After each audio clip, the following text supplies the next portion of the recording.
রাসূল সাল্লাল্লাহু আলাইহি ওয়াসাল্লাম বলছেন, রাসূল সাল্লাল্লাহু আলাইহি ওয়াসাল্লাম একদিন এক বাজারের পাশ দিয়ে যাচ্ছেন। বাজারের পাশে একটা মরা কান কাটা ছাগল পড়ে আছে, মৃত কান কাটা ছাগল। তো কান কাটা থাকার কারণে চামড়াও কোনো কাজে লাগবে না, কেন কাটা চামড়ার কোনো দাম নাই।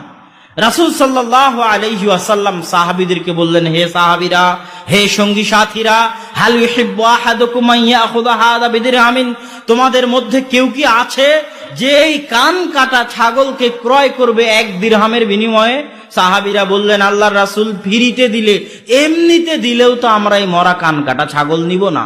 রাসূল সাল্লাল্লাহু আলাইহি ওয়াসাল্লাম বললেন, শোনো, এই মৃত কান কাটা ছাগলের মূল্য তোমাদের নিকটে যা, তোমাদের নিকটে যতটুকু মূল্যহীন, যতটুকু দামহীন, এই পৃথিবী আল্লাহর নিকটে তার চাইতেও মূল্যহীন, তার চাইতেও দামহীন। রাসূল সাল্লাল্লাহু আলাইহি ওয়াসাল্লাম বলছেন, এই পৃথিবীর যদি সরিষা সম পরিমাণ, মাছির ডানা পরিমাণ মূল্য আল্লাহর নিকটে থাকতো, তাহলে কোনো কাফের 1 ঢোক পানি পান করতে পারতো না। আজকের পৃথিবীতে যত ধনী আছে সব কে? কাফেরই। বিল গেটস বলেন, মুকেশ আম্বানি বলেন, জ্যাক মা বলেন, alibaba.com এর প্রতিষ্ঠাতা, মাইক্রোসফটের প্রতিষ্ঠাতা, সব কি? সবাই অমুসলিম। সবাই কি পৃথিবীর শ্রেষ্ঠ ধনী? তো ধনী হওয়া মানে আল্লাহর ভালোবাসা। ইন্নাল্লাহ ইউতিদ দুনিয়া লিমান ইউহিব ওয়া মান লা ইউহিব, আল্লাহ যাকে ভালোবাসেন তাকেও দুনিয়া দেন, যাকে ভালোবাসেন না তাকেও দুনিয়া দেন। আল্লাহ ফেরাউনকে ভালো না বাসার পরেও ক্ষমতা দিয়েছেন, কারুন কাফের হওয়ার পরেও ধন সম্পদ দিয়েছেন, আবার দাউদ সুলাইমান মুমিন নবী হওয়ার পরেও তাদেরকে ক্ষমতা, ধন সম্পদ দিয়েছেন।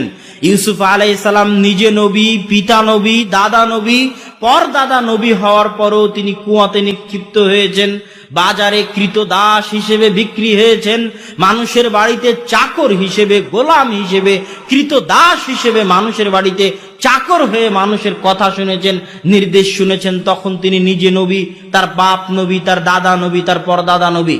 মিথ্যা অপবাদ মাথায় নিয়ে জেলে গেছেন, 7 বছর জেল খেটেছেন। তখন তিনি নিজে নবী, তার বাপ নবী, তার দাদা নবী, তার পরদাদা নবী। তখন তার পিতা জীবিত, তার জন্য দোয়া করতে করতে চোখের পানি ফেলে চোখ অন্ধ হয়ে গেছে।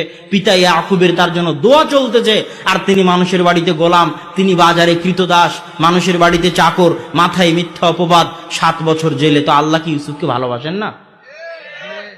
আল্লাহ সুবহানাহু ওয়া তাআলা ইউসুফকে যে ভালোবাসেন তার প্রমাণ, আল্লাহ ইউসুফকে জেনা থেকে বাঁচিয়ে দিয়েছেন।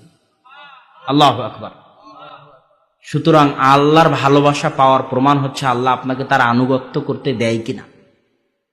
আপনার